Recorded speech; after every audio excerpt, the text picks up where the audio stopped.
चालू क्यों नहीं होंगे? क्योंकि इसके अंदर है तुम्हारी ये केबल लगी हुई आती है, ठीक है।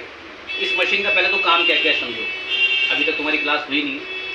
इस मशीन का काम है तुम्हें हार्डवेयर की प्रॉब्लम पता करना, सॉफ्टवेयर की प्रॉब्लम पता करना। क्या? हार्डवेयर और सॉफ्टवेयर का पता लगाएगी, पहली चीज़। दूसरी चीज़, पावर आईसी का फॉल्ट है या सीपीयू का फॉल्ट है, दो ये। तीसरी तुम्हारी बैटरी को चार्ज करेगी। क्या करेगी? बैटरी को चार्ज भी करेगी, डिस्चार्ज भी करेगी। उल्टा झटका दोगे तो डिस्चार्ज होगी, सीधा झटका दोगे, पुराने टाइम पे इसको झटका मशीन बोलते थे, आजकल इसका नाम एसीडीसी कर दिया है, ठीक है। इसमें भी 3 प्रकार की क्वालिटी आती है।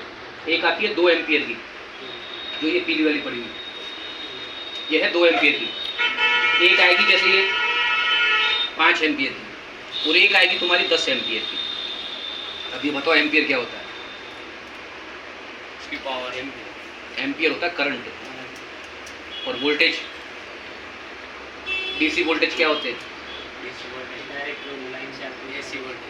एसी वोल्टेज तो दीवार से आते हैं, डीसी वोल्टेज बैटरी से आगे जाता है, जो ट्रांसफार से कन्वर्ट होके आते हैं। एसी में क्या काम करते हैं? पंखे कूलर वगैरह सब एसी में काम करते हैं। डीसी में क्या क्या काम करता है? मोबाइल गैजेट जितने भी है छोटे मोटे, जो डीसी पे करंट पे वर्किंग करते हैं। ये मशीन मैंने इसके सारे काम बताए क्या क्या काम करती है। अब शिकायत ये आती है इसके अंदर कि तुम्हारे इससे कई सेट चालू नहीं होंगे। ये सेट चालू करने का भी काम करती है। शिकायत क्या आती है? कई सेट इससे चालू नहीं होंगे। क्यों नहीं होते? अब एक बार तुम यहाँ देखो, सबसे पहले वाले जो सेट थे उसके अंदर क्या था? वीबैट बीएसआई ग्राउंड प्लस माइनस था। सेकंड में फिर क्या आने लग गया? वीबैट बीएसआई एनसी ग्राउंड, यहाँ तक चालू हो जाता था मामला।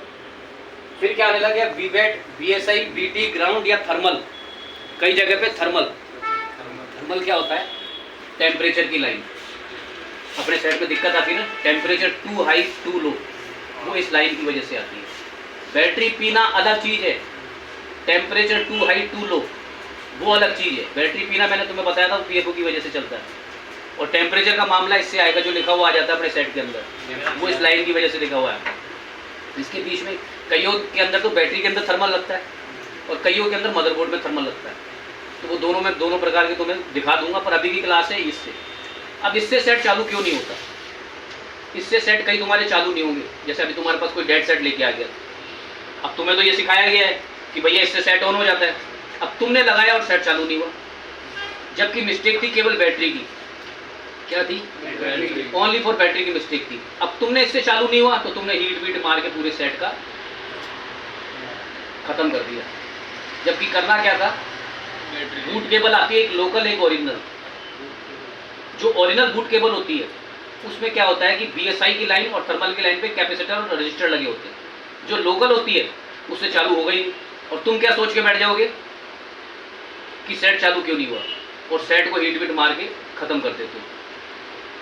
कमी कहाँ की है? बूट केबल ओरिजिनल वाली, इस टाइप की ओरिजिनल मैकेनिक की या सनशाइन की बूट केबल लेनी पड़ेगी तुमको। कौन सी? कितने रुपए की आएगी? मात्र 1200 रुपए की। लोकल नहीं लेनी।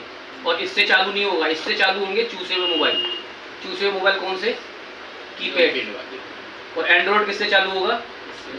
तो हमेशा एक चीज का ध्यान रखना है कि बैटरी डिस्चार्ज है या तो चार्ज करो, या बैटरी तुम्हारे पास सेट की, अब दुकान खोलोगे तो हर सेट की बैटरी होनी चाहिए, या फिर ओरिजिनल बूट केबल होनी चाहिए। क्या होनी चाहिए? ओरिजिनल बूट केबल, जिससे ऑन हो जाए। पल्ले पड़ा? इस पूरी मशीन को एक्सप्लेनेशन का एक अलग से पार्ट बनाऊंगा, जिसमें तुम्हें, वैसे मैंने कल एक पार्ट बनाया था जिसमें M1 M2 ये सारा है, एक बार YouTube पे देख लेना उसको। ये आज उसका सेकंड पार्ट बनाया मैंने। थर्ड पार्ट पूरा ओपन क्लियर करके वो थर्ड पार्ट के अंदर क्लियर करूँगा। मेन को जो ये समझाना था तुमको, समझाने की ये वजह थी कि इससे अगर कोई सेट तुम्हारा चालू नहीं हो रहा तो तुम्हें क्या करना है? ओरिजिनल बूट केबल होनी चाहिए या बैटरी होनी चाहिए।